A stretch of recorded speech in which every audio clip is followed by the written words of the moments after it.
Метр за метром, ряд за рядом, трактор опрыскивает каждое дерево. За рулем спецтехники профессионал своего дела с двухлетним стажем Хаваш Исаев. Несмотря на жаркую погоду, работа не пыльная, делится Хаваш. Тем более, что для работников здесь созданы все необходимые условия.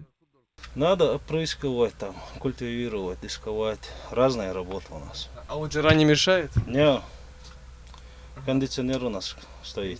О качестве приобретенных саженцев директор предприятия Ахмед Галаев вовсе не переживает, ведь к закладке собственного сада он подошел со всей ответственностью. Загодя обработали землю, сделали разбивку столбов и подготовили почву к посадке саженцев. 73 гектара крупноплодной черешни уже давно посажено. Деревья, которые были посажены в 2018 году, в 2019 году, ну и последняя посадка у нас была вот в этом году весной, в апреле-мае.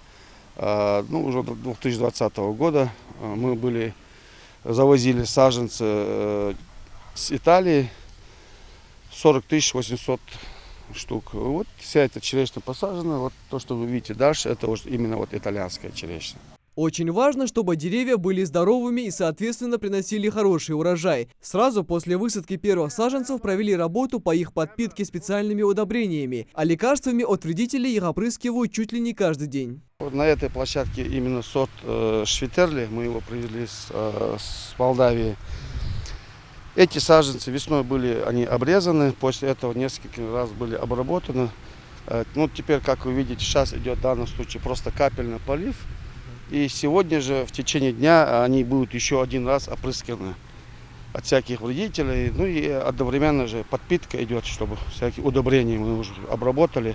Для тщательного ухода за садом агрономы используют самые современные технологии. К примеру, на территории установлена многоуровневая система капельного орошения. Вода из Алхачурского канала поступает на фильтрационную станцию, расположенную здесь же неподалеку. Вода проходит в степени очистки, после чего уже по центральной магистрали проходит вниз, и по рукавам отходит, после чего вода уже уходит наружу, как вы видите, капельное орошение.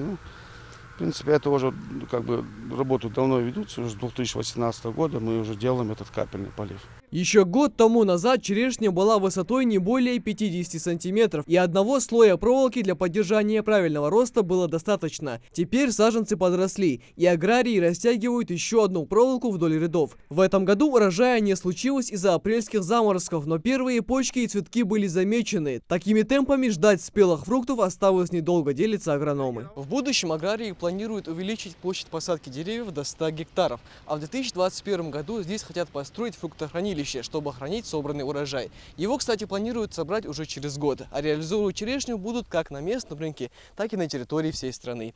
Михаил Тангиев, Адан Далаков, Новости 24.